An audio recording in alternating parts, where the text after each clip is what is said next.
Hindi na daw.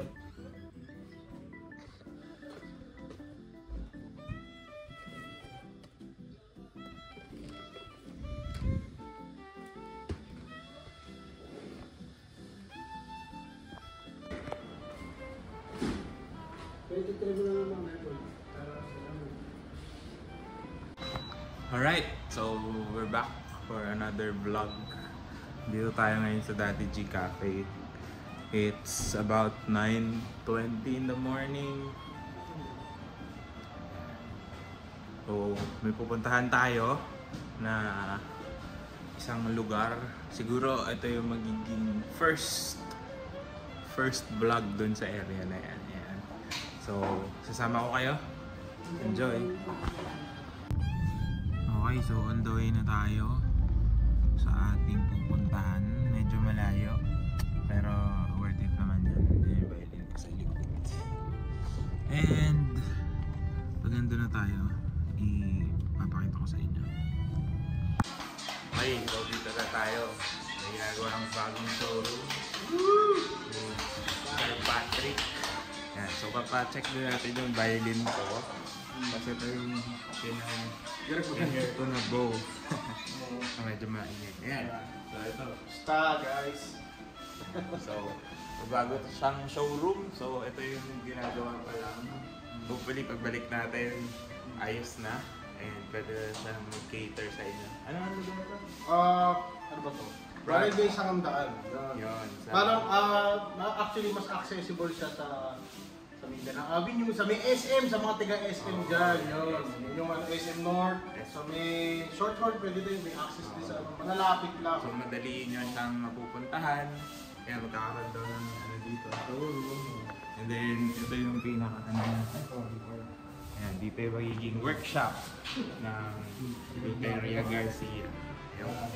Yan ang unang customer dito. Unang customer. Wait naman. So ito na yung pinag-hair natin plus real leather.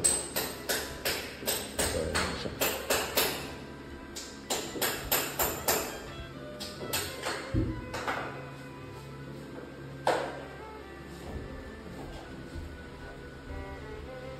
Okay, ito natin ang violin ni Ryan. Ayan, kailangan natin palitan ng bridge dahil tingnan nyo. Ayan, tabingin.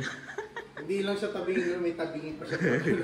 Pero yun, mas konting linis kapag makita nyo over sa ano natin tabingin. Ayan, sa ilaw. Kaya pag ganyan, pag may marakas.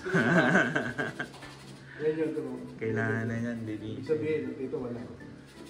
Nilinisin. Tapos ayusin na natin around the edge.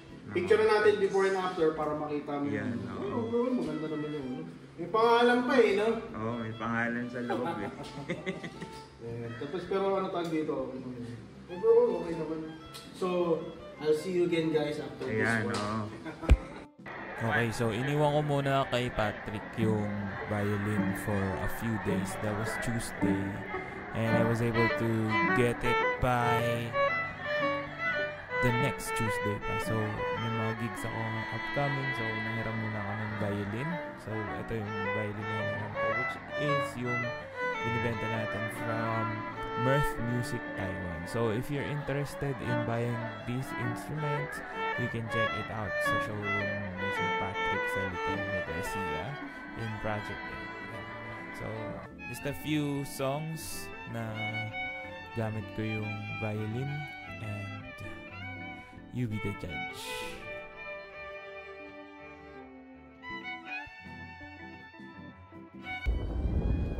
Alright, so it's been a week since yung set up natin yung violin natin kay Luteria Garcia. Actually, nung Sunday tapos na siya. Pero ngayon lang ako nagka-time sa Tuesday. So babalikan na natin. And titignan natin kung maganda ba siya. Kasama ko si Daddy. Hey ka, hi! So see you later. Tingnan natin kung ano na nangyari. Okay, dito na kami sa QC. And pupunta na tayo kay Sir Patrick para kunin yung ating pinaayos na violin. Okay, so nandito na tayo sa bagong workshop. Area Garcia. So pakita natin yung mga display na instruments. Tapos Yes, tour. Nandito naman ito last time? Wala pa. Day 1 pa lang. Ito. So ito na yung workshop na. Full working workshop. Yan. Hindi lang ito. Ang setup lang. Kompleto. Ayan. So, sa kabilang room, medyo magulo pa. Pero dito yung stock room natin. Stock room. Ayan. So yung mga instrumento nyo, baka nandyan. Safe na safe pa yan. Safe na safe. Ayan. Yan ang ating ano. Ito ba? Para saan to? Bro, ito aircon. Aircon yan. Itong ma-explain ko sa mga ibang tao. Ayan. Sa mga ibang tao, ang aircon is the best dehumidifier. Yan yung may dehumidifying effect siya. So, kuwari, humid sa lugar no, or what, aircon lang. At the same time, may dehumidifying function din to. Ito ang aircon. Pero hindi ko ginagamit din. Okay na yung aircon kasi tuloy-tuloy yung lamig. So, pinaka-safe talaga mag-store ng mga instruments sa air condition. Yes, room. air condition. Ayan. So, ayun yung mga instruments ngayon na naka-display. Mga for sale ba yung iba dyan? Oo, actually ito for sale lahat to. Ayan, for Pero sale. meron lang tawag dito may mystery violin dito. Ayan. Ayan, tingnan natin yung mga ibang instruments. Ayan. Okay, so, dito pala naka-display yung akin. So, ito yun, no? Yan ang Ayan. mystery violin. Yan. Ayan.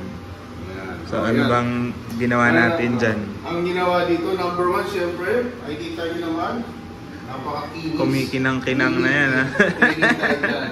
Yan ay isa sa mga pinaka-importante sa violin. Syempre, kapag professional tayo, you're playing in weddings, gigs, and everything, nakikita nila, syempre, alaga yung gamit. Same time, hygiene. Yan. Tapos ano natin, ang tinignan ko dito, kasi hindi mo makahalata pag tinanggal mo yung string, makikita mo lubog-lubog na yung fingerboard. Kasi kakapress mo over time, parang di-dig in yung string. So may mga string grooves na siya dito. So kailangan nyo na ang tawag dito. Ang tawag doon, fingerboard dressing. Ayun. Tapos at the same time, siyempre may maintain natin yung shape. Ang natin, ang fingerboard natin, hindi straight yan. May konting bow yan, which is what we call relief. Medyo tawag dito, maintain natin yung relief. Maganda naman kasi, tapos ilinis natin yan. Then adjusted the knot. Kasi kapag fingerboard dressing ka, tawag dito medyo bababa ng konti yung fingerboard. Inipis, konti lang. So magka-adjust ka din dito. Then, importante din, bago na yung bridge niya. Yan, Barca Deluxe. Tama, Deluxe. Yan. Specs natin, tawag dito, standard. Sa 4.5 mm at saka 3 mm yung string. Tamang-tama lang. Tapos yan. If gusto ni Ryan na magpa-adjust din ng sound, okay. Kasama yun sa kapag nagpa-setup kayo. Siyempre, kasama na yun. Okay. Tapos yun. Siyempre, ang lang naman sa setup, iba lang is itong bridge. Ayan. So nakita nyo naman yung before doon sa previous video. Ayan na siya ngayon.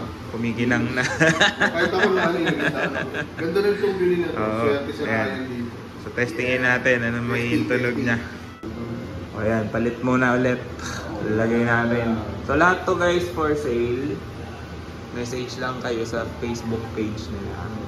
Yan. So ito yung yung pinost ko last time. This one, tsaka ito. Yung Minerva and yung Juba. Testing na natin to.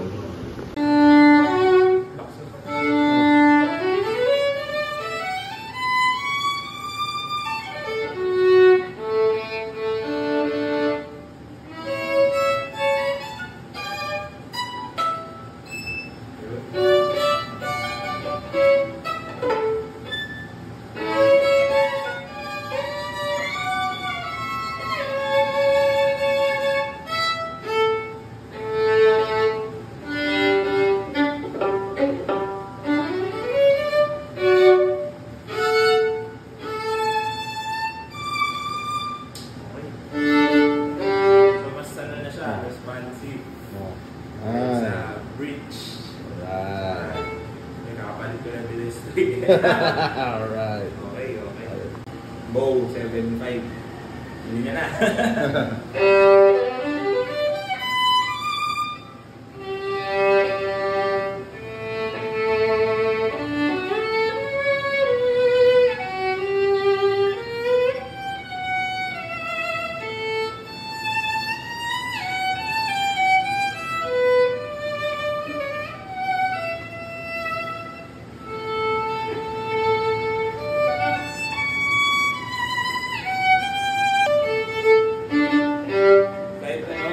Pressure lang ito talaga.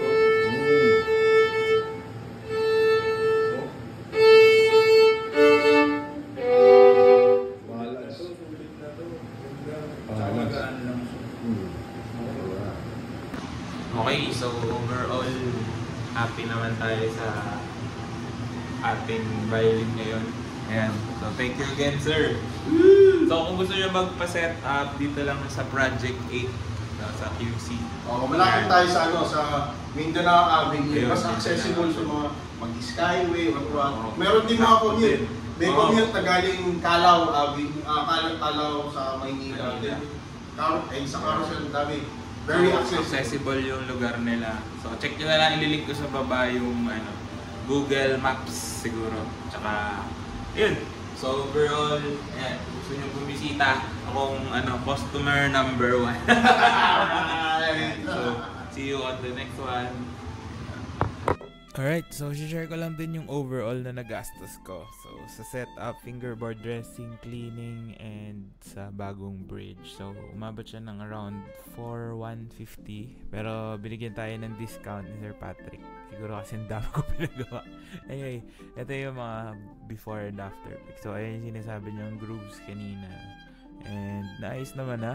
And yung pegs ko din, no, na ni-round off niya yung edges para daw mas aesthetic tignan pag nagpo-post ako ng pictures. Anyway, overall happy ako sa setup, happy din ako sa sound, naging super responsive na niya, which is medyo matagal na rin yung last setup ko, and yeah, would highly recommend you guys checking out Luteria Garcia, lalo na sa mga taga North kasi malapit doon, and it's really accessible. And ayun nga, makita nyo naman, tinuro niya sa atin yung mga ginawa niya, mga a little bit of tidbits and facts about our instruments, no, kung paano siya ginagawa, ano yung mga kailangan yung i-check and maayos. And overall, I'm very satisfied and hoping to get my other instruments set up as well. Yeah.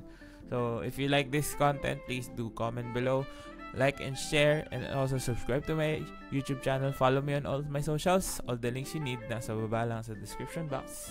And I will see you on the next one. Thank you again for watching.